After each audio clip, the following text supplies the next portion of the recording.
Assalamualaikum warahmatullahi wabarakatuh. Halo sobat YouTube semua, kita kembali ketemu di Isum Channel. Di video kali ini aku akan membahas tentang apa yang harus kita lakukan pada saat visa Korea Selatan kita ditolak. Jadi ada beberapa atau ada teman-teman dari komentar atau DM yang masuk yang bertanya apa yang harus dilakukan kalau misalnya visa kita ditolak, kemudian kapan kita harus kembali atau bisa apply lagi. Jadi sebelum kita ke pembahasannya, teman-teman yang baru menemukan channel ini, yang belum subscribe, silahkan dukung channelnya dengan cara subscribe, kemudian like videonya, kemudian jika ada yang bertanyakan silahkan di kolom komentar. Oke teman-teman, kita lanjut ke bahasan video kali ini. Jadi sebelumnya di episode atau di video sebelumnya saya sudah membahas tentang penyebab visa Korea Selatan kita ditolak.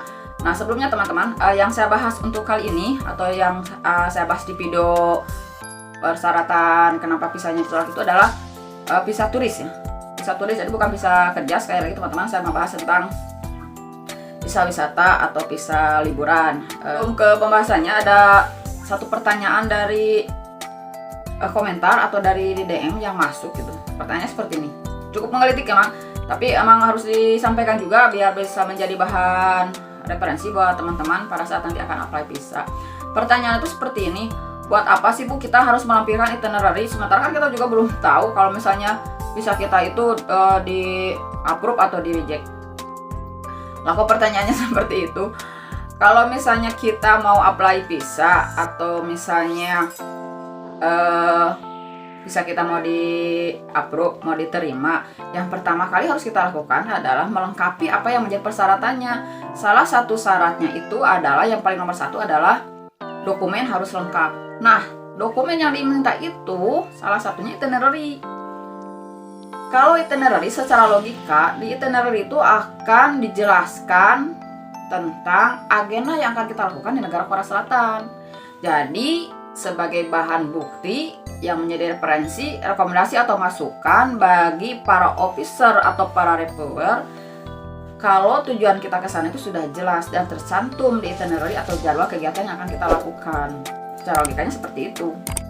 Jadi dengan begitu otomatis itinerary itu sangat perlu dan sangat penting untuk dicantumkan pada saat kita apply visa Korea Selatan. Jadi di salah satu kenapa visa kita ditolak itu adalah karena dokumen tidak lengkap. Nah, itinerary adalah masuk salah satunya.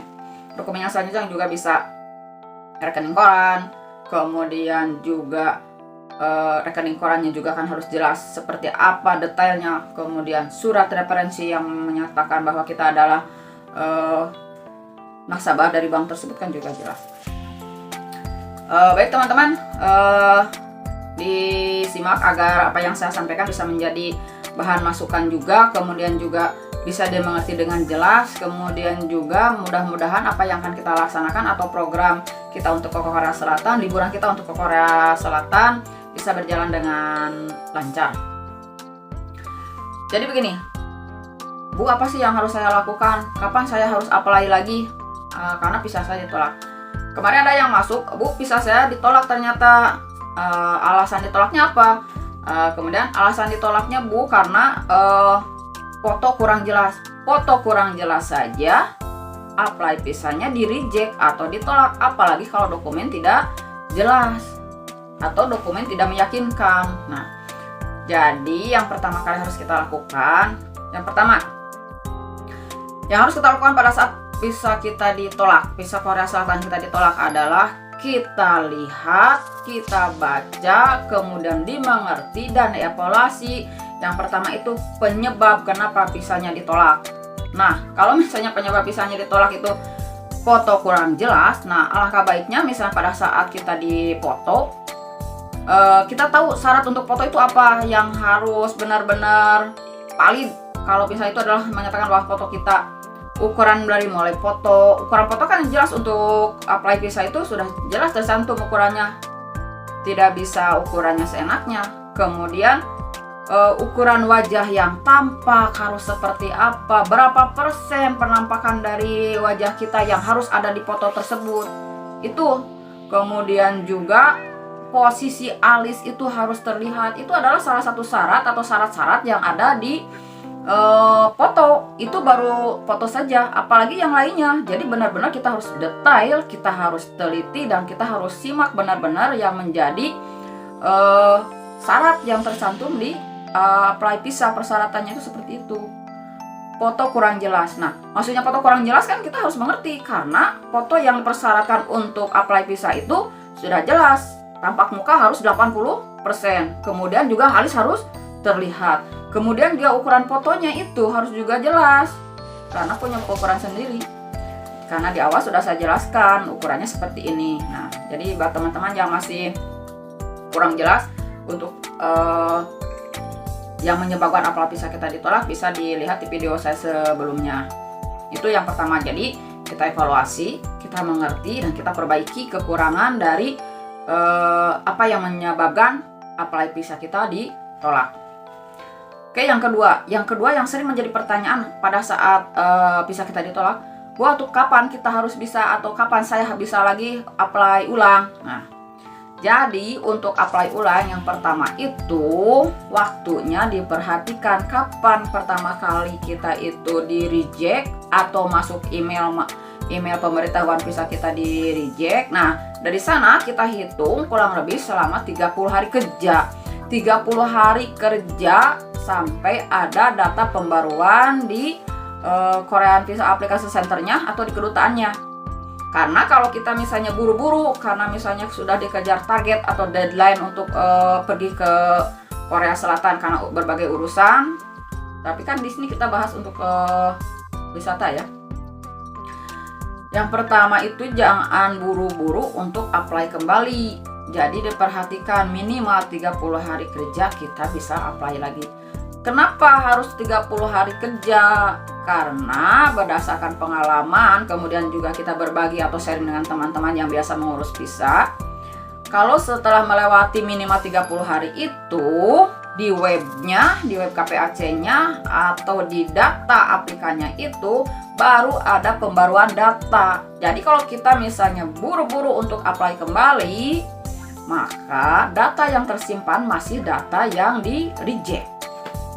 Nah, jadi seperti itu teman-teman. Nah, secara logikanya seperti itu. Jadi minimal 30 hari kerja baru kita bisa apply kembali. Setelah yang nomor 1 diperbaiki dulu penyebab kenapa ditolaknya, baru kita apply lagi.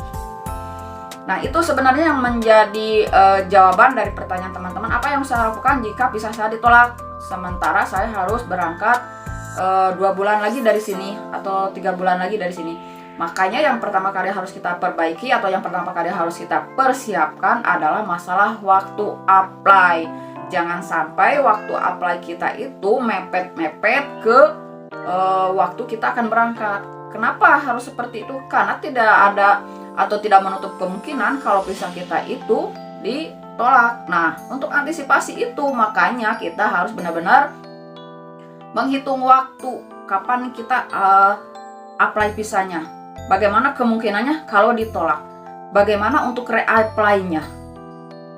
Jadi nanti jelas kalau misalnya reapply kemudian bisa diterima, kita masih punya rentang waktu untuk mempersiapkan keberangkatan di bulan yang sudah kita tentukan.